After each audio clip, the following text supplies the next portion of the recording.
In today's Checking Out Chilies with ChilliChump, we are checking out the Buena Mulata.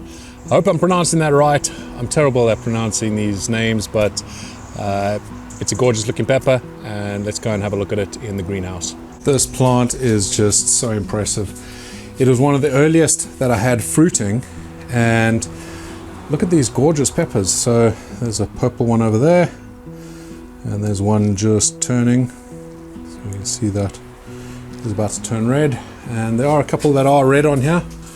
You can see there, that is beautiful red.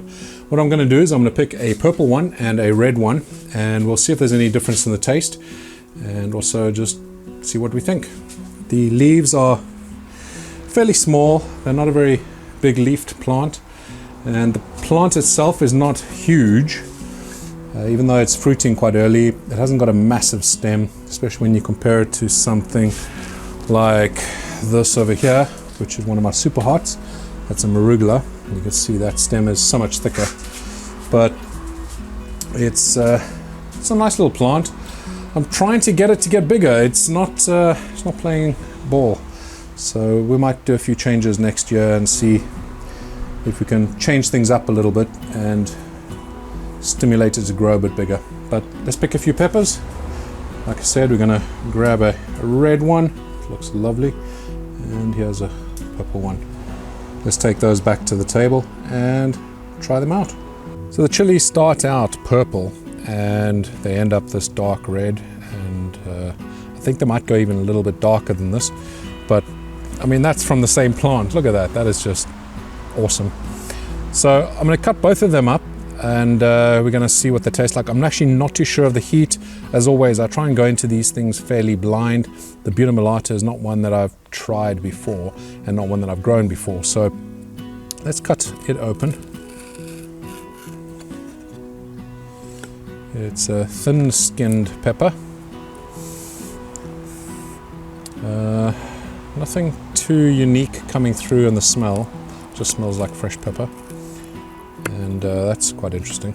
So as much as it's purple on the outside when it's unripe, you can see on the inside it is green, like you'd kind of expect the outside to be. So that's interesting. Let me see what that smells like. I doubt it's going to be too much different. No, not too much different, just smells a bit fresher, if that makes any sense. Let's try it out and try and guess at what the Scoville is. First up, I'm going to try the purple one, and we'll see what that's like, because I'm hoping that the riper it is, the nicer it's going to be, because typically that's when it's a little bit sweeter. But let's try it out. So it's the purple one, just the tip of it. Oh, that's really nice. Can't really taste a lot of heat, although I have just had another hot pepper a little bit earlier. Maybe that's offsetting it, but we'll see with the red one. Maybe it'll be a bit different, but I'm not detecting any heat there. I'm going to have the rest of it because honestly there's no heat.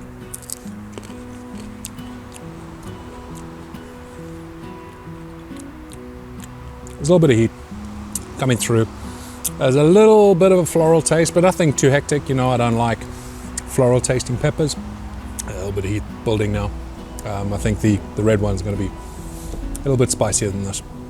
There's nothing overwhelming, but like I say, a little bit of a floral taste, but not hectic, not like the Bacatums. It's not bad. It's an interesting flavor. How do I describe it? It tastes green. It tastes like a green bell pepper, but with a bit of spice. Let's try the red one. I'm just going to take a bite off the end. So much nicer. Yeah, purple's great looking, but if you want the flavor, if you want the taste, the sweetness, definitely let it ripen. So much nicer.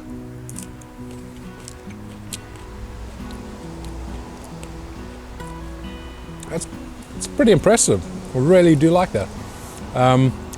It's got a bit of a sweetness that kicks at the back of the mouth. There's a bit of heat, not a lot. Jalapenos are hotter than this.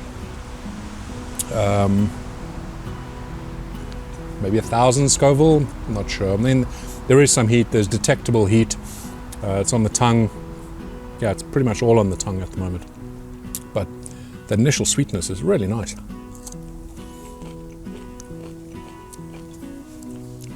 Nice snacking chili. I'm quite impressed with that. It's not what I expected. I thought it was going to be more of a, I don't know, something just that looks nice, but not something really useful. There's a similar amount of heat in both of them. I'd say a little bit more in the red because it's had time to develop that heat. But the flavors are just so much nicer, and the floral taste has gone away. So the floral taste I was getting from the purple one, not really there anymore in the red one, and it's got quite a unique flavor. So I'd probably make quite a nice little sauce with that, and I might just do that. I don't have a lot, as you can see. The plant isn't that laden with peppers, but it might be enough to make a small sauce. So we'll see a bit later in the season. Maybe I'll make a nice fresh sauce for a braai that I'll have one day, a barbecue. We'll do a nice sauce for the meat, but I'll do a video on that in the future. I already got some ideas coming through about how I would like to use it as a sauce, but really nice. I would recommend growing these just for what it looks like, because it's a very pretty pepper, and the colors are amazing. So for that alone, it's worth growing, but it actually tastes really good as well, and a little bit of heat, so not bad. Anyway, thank you so much for watching. Until the next time, stay safe and stay spicy.